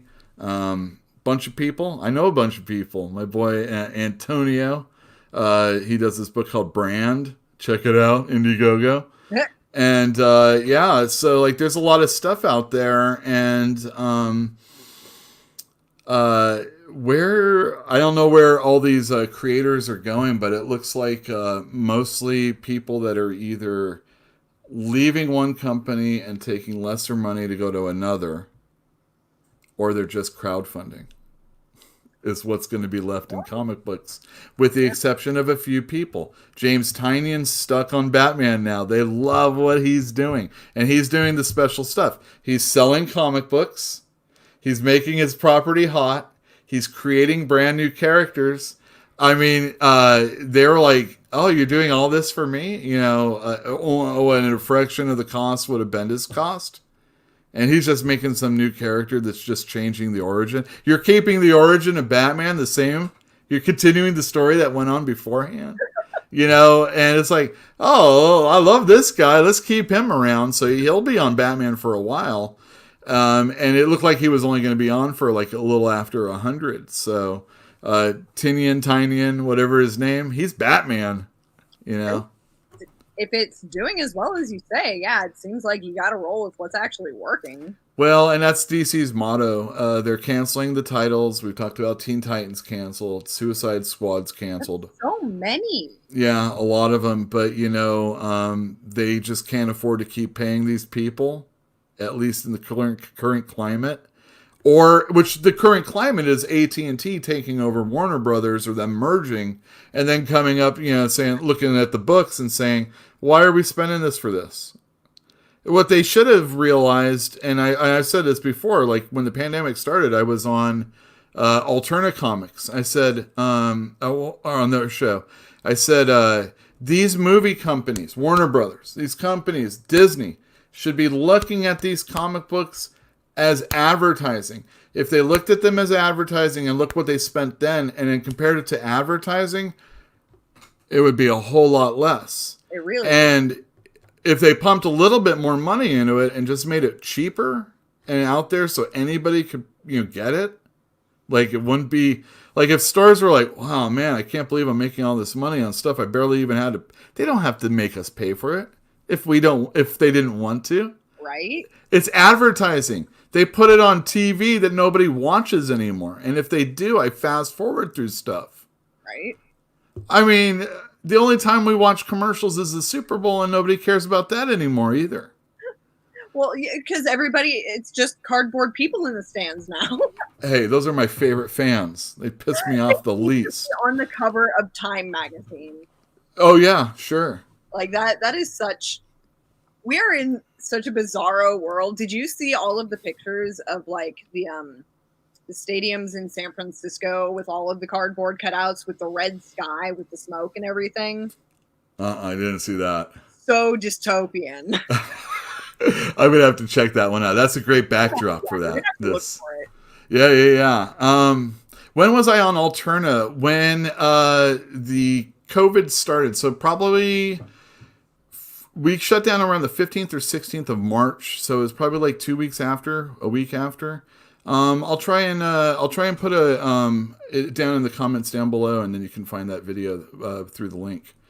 But yeah, I someday we're gonna get that thing going that I've kind of hinted at. It's comic book related. It's gonna be specific to our store, with the exception of crowdfunding, because we're gonna go that route. And when that finally happens, I'm really hoping I'm gonna talk about Horan. I'm gonna go and shill on anybody that will pay attention to me for any length of time, and we're gonna get this thing going. And yeah, I think I want to get 2 issues done. I hope. There's a few other things I want to have happen with it, but mostly the idea is that a comic that we are involved with will be sold primarily at our store. That's a reason to come to our store. That's a reason to pay attention to us. It's something that's neat. It's something that's specific to us. You know, you go to a store and you buy a pin that says your store's name. That's cool. I don't disagree. I love putting pins on my bag. But they fall off. And you know what I do? I always buy comic books. And if I could buy a comic book that I really like in my store, I think you might also. And that's what the concept is there. And we got a good guy involved. And as soon as we can make it happen, we're going to. But I'm trying to get the storefront going first. Well, yeah. So that's part. Yeah, it's kind of doing back issues and not doing that. But we have things locked in, so I'm looking forward to it. So like it's out there. There are the ideas. It's more than an idea. It's more than an idea. It's just yeah. It's almost to the point where it has to start getting going. But the holidays probably aren't the best time for that, or maybe it is. We'll see. Well, I mean, it's hopefully people won't be doing all sorts of traveling to do like the family get-together. Mm-hmm. So yeah, maybe this is actually the time. Yeah, that's a great Rubik's Cube. I like that. I know, right? I keep looking at that and I'm just like, there's so much is there like a NASA picture on one side? This is so cool. So he said that he finished that Gundam figure. Do you remember that? Really? Yeah, show us. Oh, now he's gonna get it. There it is. Oh, he did. Oh, that's cute. That's it's so much. It's gonna be. Oh, I thought it was gonna be much bigger. I didn't realize. Huh. Yeah. That's good. Good. Well done, 101. Well done us. We really just wanted to shit on Bendis. Don't know where he's going to be going next. Really. Oh, let's chat for a few more seconds. Let me throw this down here. Movies, theaters. Did you see how terribly Tenet has done on its opening couple weekends? Wait, I thought it did like 22 million or something like that. Yeah, but the budget for the movie is like 200 million. They can't have a movie full of people. I mean, a movie theater full of people. That's why I'm just like, it's doing. I'm not going to a theater ever. Exactly. It's doing horribly in the U.S. Internationally, it's doing a lot better. But I still don't understand why they aren't doing VOD. And what people are talking about is Dune got pushed back. And it's supposed to be pushed back around the same time as Wonder Woman. So people are postulating that Dune is going to be pushed back even further. And I'm actually now hoping it does, because then we'll just have more movies in the meantime released in theaters to see them fail, so people will have more time to realize by the time Dune gets released to release it on VOD. That's the only way they're going to make their money back. Like, I guess I'm not going to a theater. A lot of my news, I guess, I get from Rob Liefeld. He went. What he says a lot. Well, it's tying into what we're talking about. He went and saw Tenet twice. Really? A lot of people. He was talking about the theater conditions, how everybody was separated, how there wasn't anybody like 2 rows around him, just him and his party and other people in their parties, and he said it was good. But of course, then there were people getting in the comments and they're like, well, the concept about, they're like, they're not being as nice as I am. They're saying, the idea is that you're in a still room and that's not cool. If someone has it, you're screwed, Yeah.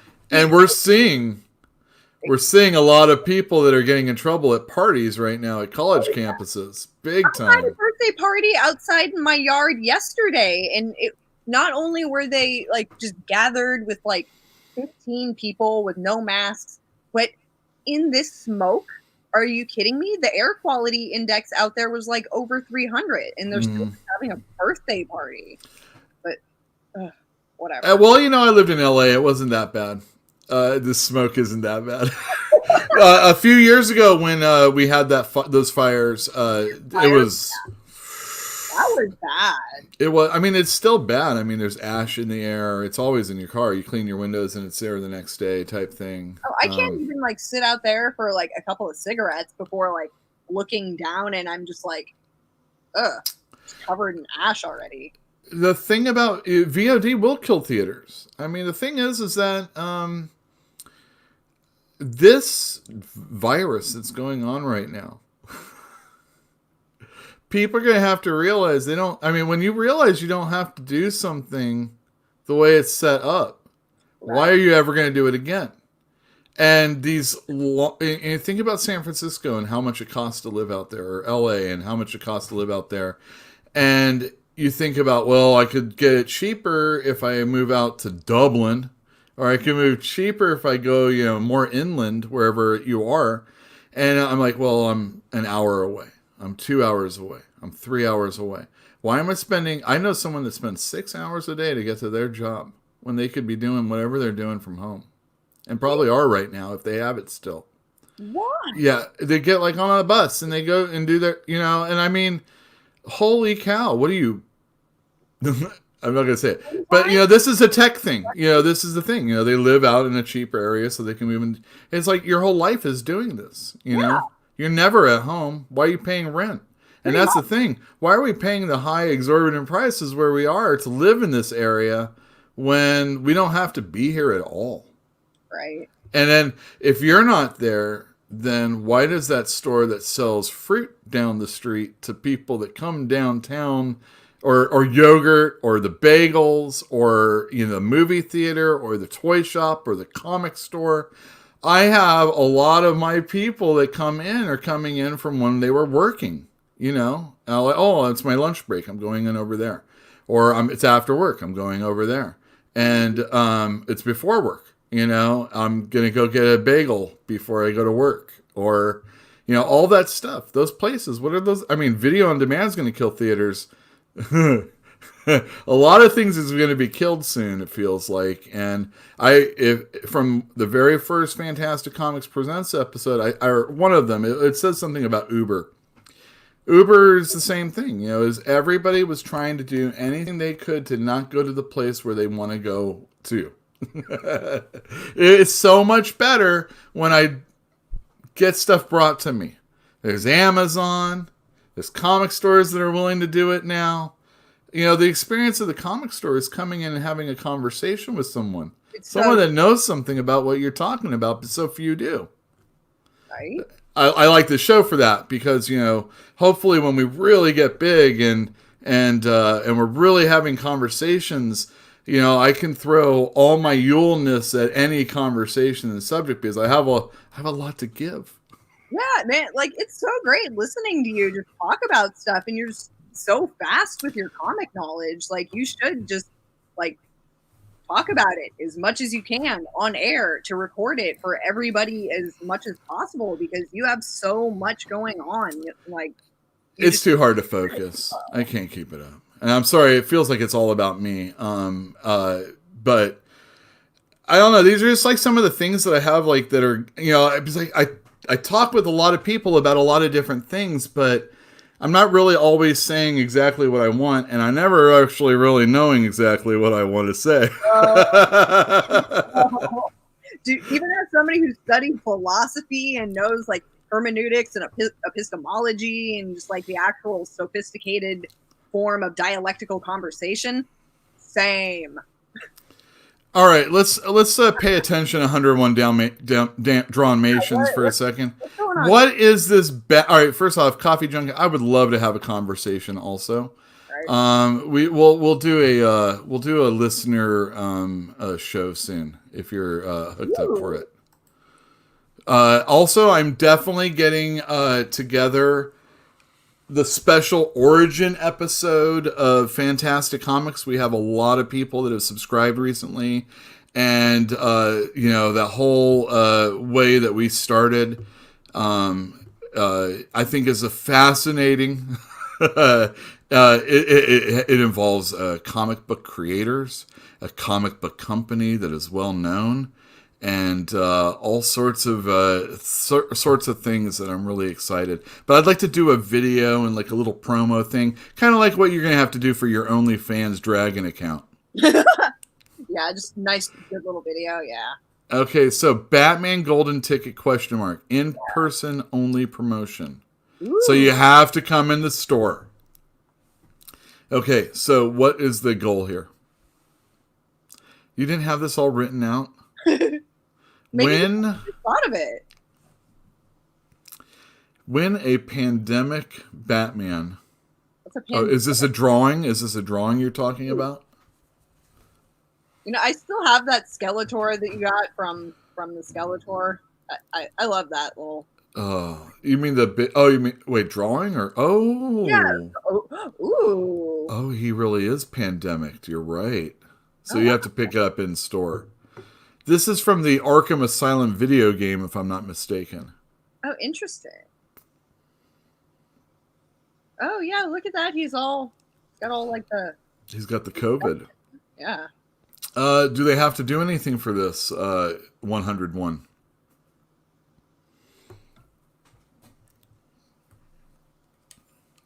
You have to buy $10 of Batman books. Well, all you got to do is get the 1027. Is it the first person, or they entered in a raffle?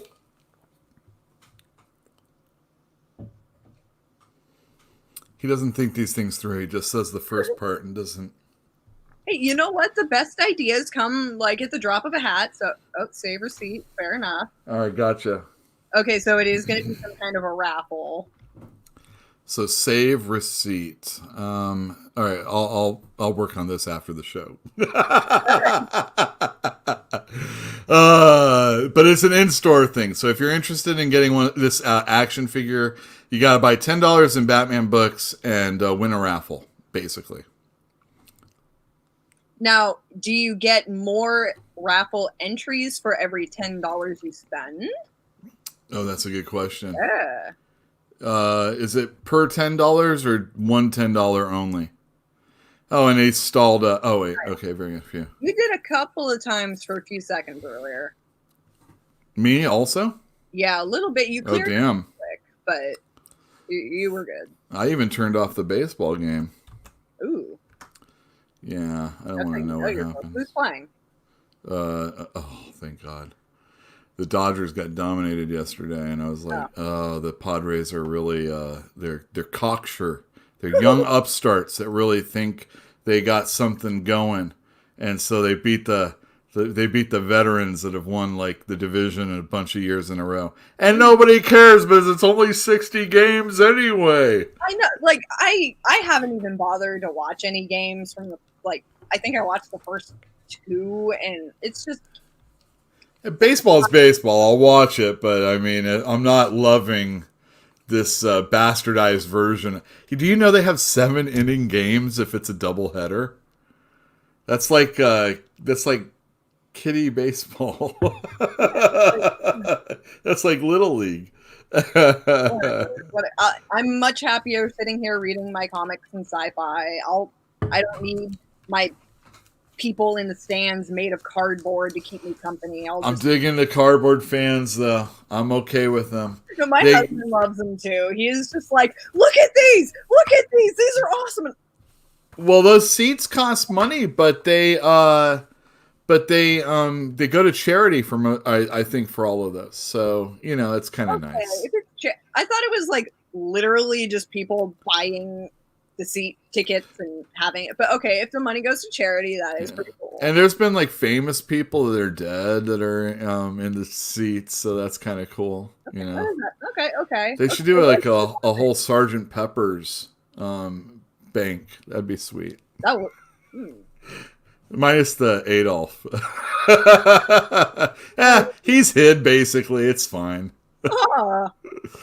Anyway, thanks everybody for tuning in to this episode, this crazy episode of Fantastic Comics Presents. If you're at all interested in anything that we do, you should follow us on, I'm going to say Instagram. That's the best one. It's Fantastic Comics. That's where you can look at pictures and you can do the swipes with like all of the different covers and everything. It's just yeah. I try and put out the new stuff that's coming out, or at least things that I'm highlighting. Come on in if you're interested in getting a Batman toy, a winning one. You have to purchase a $10 in Batman comic books. Oh yeah, and don't forget. Bruja has all these awesome ways to contact her, and reviews, blog. That's the is that the horror movie? No, horror movies, right? Or just movies. That just happens to be what I like the most, but like the WordPress is basically much more elaboration of movie reviews that I have on Letterboxd, and I do have a very high volume of horror, but a lot of sci-fi too. Yeah, and you also do comic reviews in the nude? Is that what that is? Well, you have to subscribe for that, but I also have, I'm going to be doing this here pretty soon. Oh, yeah? Yeah. All right. Wait, is that like a 3D Lego kind of thing? Or Lego Stormtrooper. I also have a Boba Fett. It's just like a nice bust. Nice. All right. Cool. Well, definitely take shots of that. Or maybe you'll be the one with the camera pointing to it while we have it on the show next week. There we go. Thanks everybody for tuning in. I hope you had a fun time. Hit the thumbs up on the way out if you're at all inclined to do so. Leave a comment down below, and I hear that helps. And in the future, we're going to be building this so that it's a little bit, so that we're not just giving away old ass figures. How's that? It's a little something there. Well, anyway, that coloring book was really cool. No, it was. I mean, yeah, we have all sorts of fun stuff that we can do stuff like that with. But right now, we're just clearing that stuff out. So if you want a COVID Batman, remember, buy some Batman tomorrow. See you later.